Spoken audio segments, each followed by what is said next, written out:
Greetings, Lumen students. It is week 29, and this is your Tuesday history video. We're going to finish up our studies. We've learned about lots of different revolutions, including the agricultural revolution, the French Revolution, and the Russian Revolution. We're going to finish up just by talking about the Industrial Revolution. And so I want to read you just a little bit about how it began in Britain and then spread to the United States, as well as kind of the effects that it had. So the Industrial Revolution is one of the most important events in human history.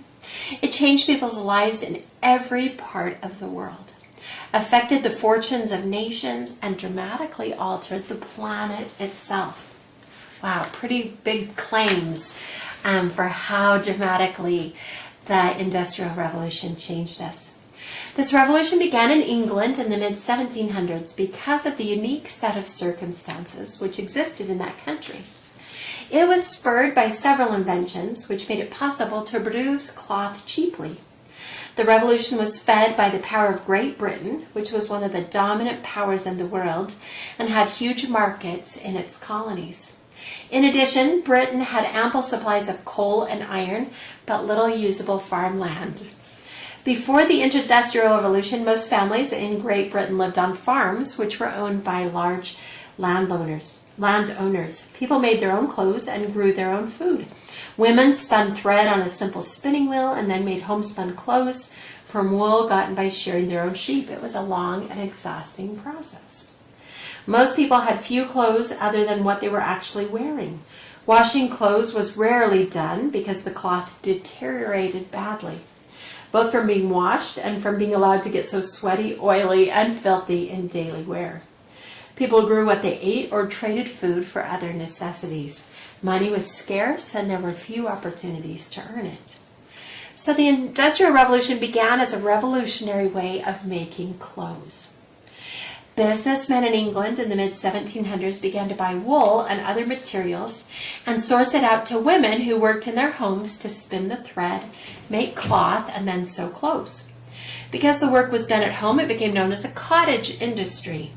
Family members helped. This provided extra money for the family, and businessmen did not need to have a factory. This system gradually changed as better machines for making cloth were developed, which created the textile industry and brought about the Industrial Revolution. The spinning wheel had existed for centuries. It was a simple, foot-powered instrument which produced one thread at a time. Many efforts were made to improve this tool, but most were unsuccessful. The invention of the flying shuttle in 1733 by a mechanic named John Kay allowed weavers to create much more cloth than they had been able to before. Then in the late 1960s, James Hargreaves invented the spinning jenny, which could spin 8 threads at one time instead of just one. Richard Arkwright then invented a spinning frame, which made even more threads but was too large to keep in the home. He built a factory to house the horse-powered machine and hired people to work in the factory. In 1785, Edmund Cartwright invented a water-powered loom, which greatly increased the speed of weaving, and it too required a factory. The most significant invention of this period was the steam engine, invented by Thomas Newcomen in 1712 and substantially improved by James Watt in the late 1700s. This engine did not require running water or horses to provide energy. Steam engines could be built and installed in factories almost anywhere. The development of steam engines led to major improvements in making machinery tools, which in turn led to these tools being used to create new and better versions of engines and many other machines. The two great resources of the industrial age were coal and iron. Coal was essential in providing the power to make a steam engine work. Massive amounts of coal were used to power these engines, and England had many available coal mines. Coal also became vital to the production of iron. Heating coal in an airtight oven produces coke, and in 1713 an English iron maker used coke to make iron instead of using hardwood from England's almost depleted forests. Further inventions made it easier to make iron as well as to make it stronger, simpler to work with, and easier to roll into needed shapes. After beginning in England, the Industrial Revolution spread to France, Belgium, Germany, and other European countries. The United States, having newly gained its independence from England, became fertile ground for the spread of industrialization. Many of the northern states in the U.S. began to experience a spurt in the development of factories.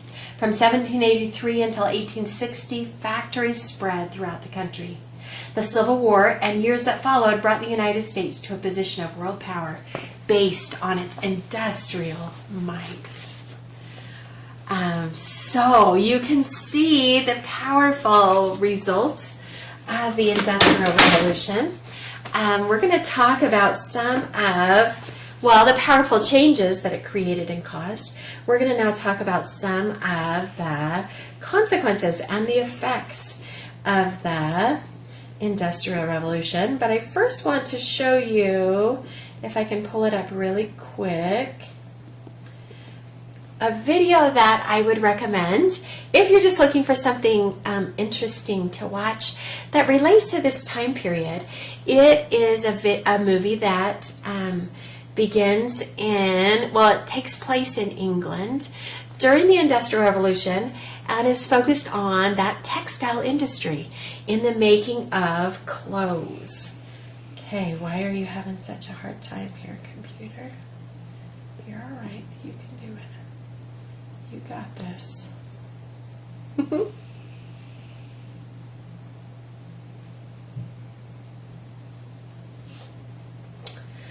Okay, maybe I'll just read you some more while I wait and see if we can get anything to pull up.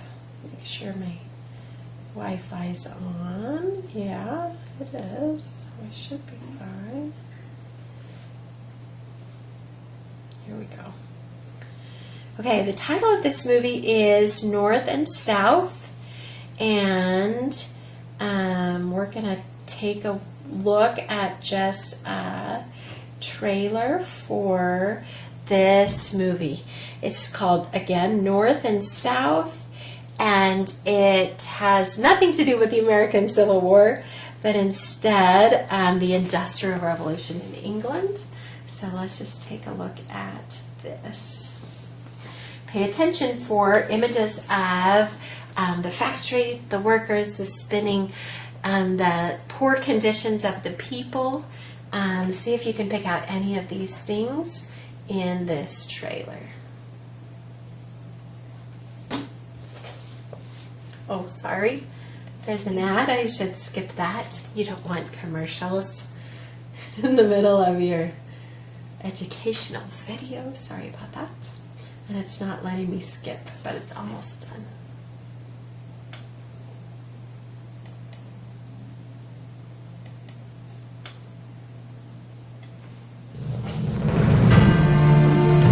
There will be no people there like us.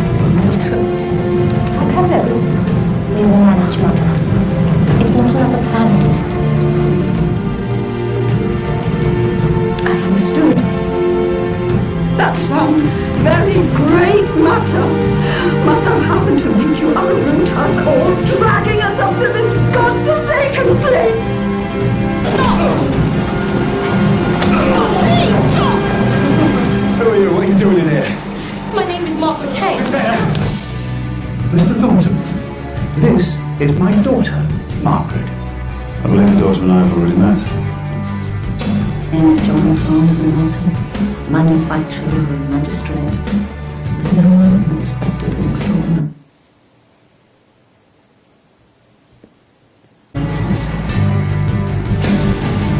Been sought after by all the young women in London. Not all of them surely. Sorry I'm so slow to learn the rules of speed to not. Don't worry, Mother. I'm in no danger from this hair. They will not want to hurt a woman. Go inside or I will take you. Have you no explanation for your behavior on night at the station? I don't believe such a work. You're lucky. You're lonely. You're also lonely. He was our brother. See, now I'm learn enough weight. I don't want to possess you. I wish to marry you because I love you. You should, because I do not like you. Never have. Doesn't this hair look well? Good day.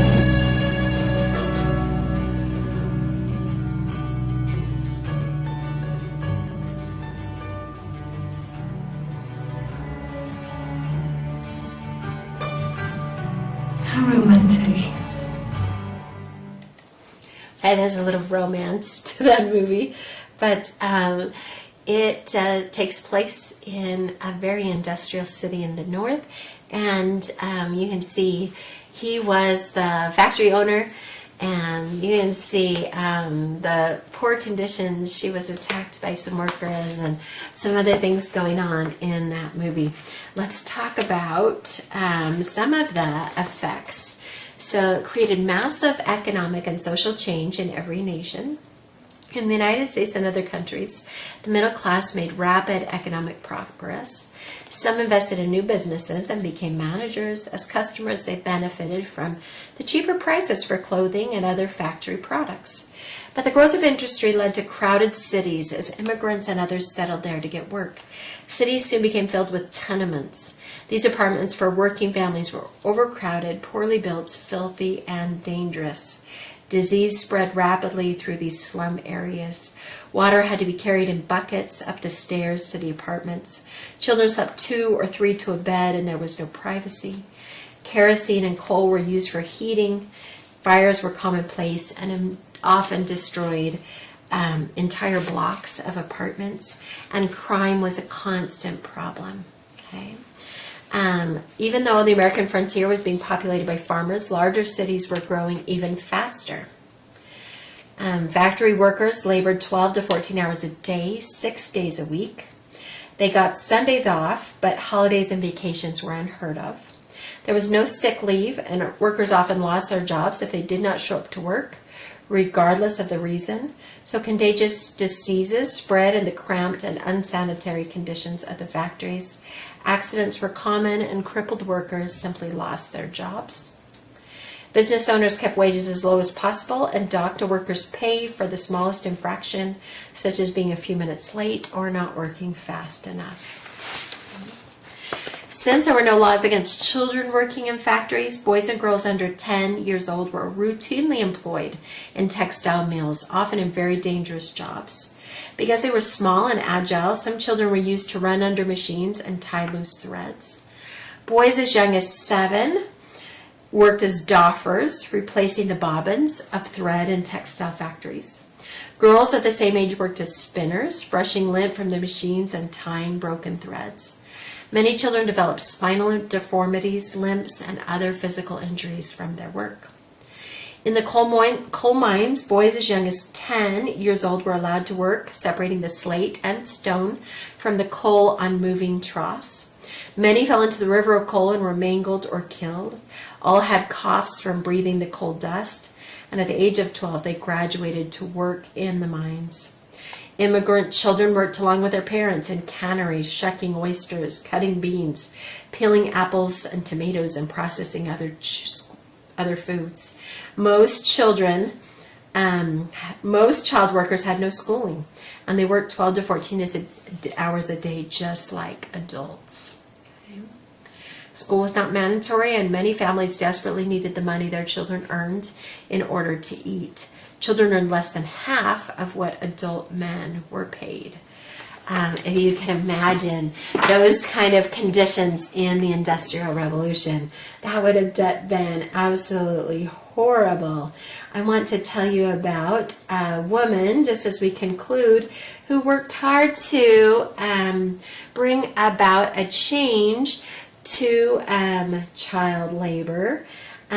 She was called the most dangerous woman in America.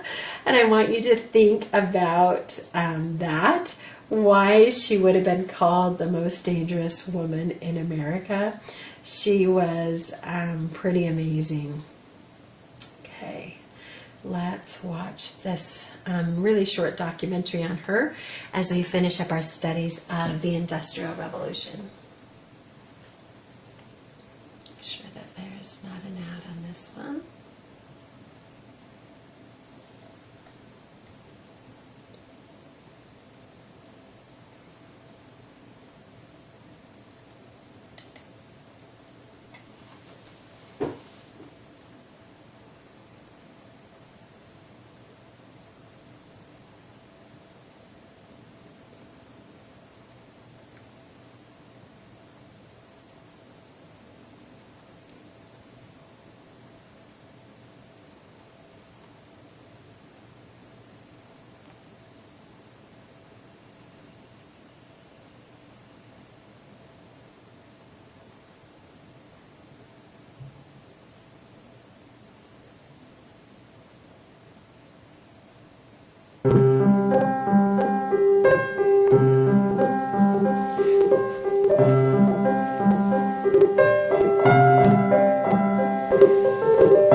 long to see the day when the river will have the destination position in your own hands.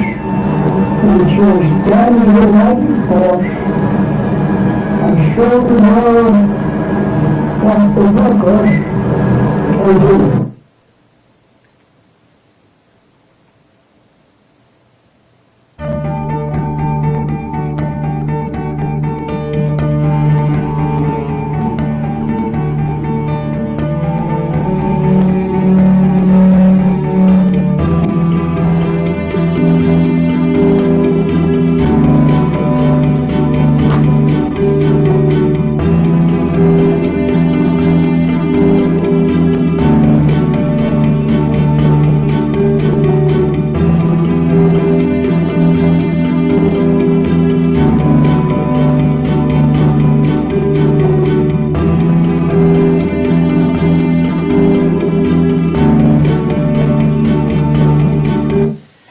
And what a feisty lady. I love her. She is a character and pretty amazing. I love how she fought for the children, especially that she spoke up for the children. And because she fought for workers and for their rights, she was called the most dangerous woman in America. And she's a fascinating person that I think it would be fun for you to learn more about if you chose to. You know, what kind of revolution have you experienced in your life? I really think we could say that each of us have witnessed the computer revolution, which changed the world as dramatically as the Industrial Revolution did. So it'd be kind of interesting to compare the two and see which you think was more dramatic, which has had more lasting changes. Is it too soon to tell with the computer revolution? I don't know. But it's interesting. So thanks so much for joining us, and we'll catch you for a new novel in our Wednesday video. See you then.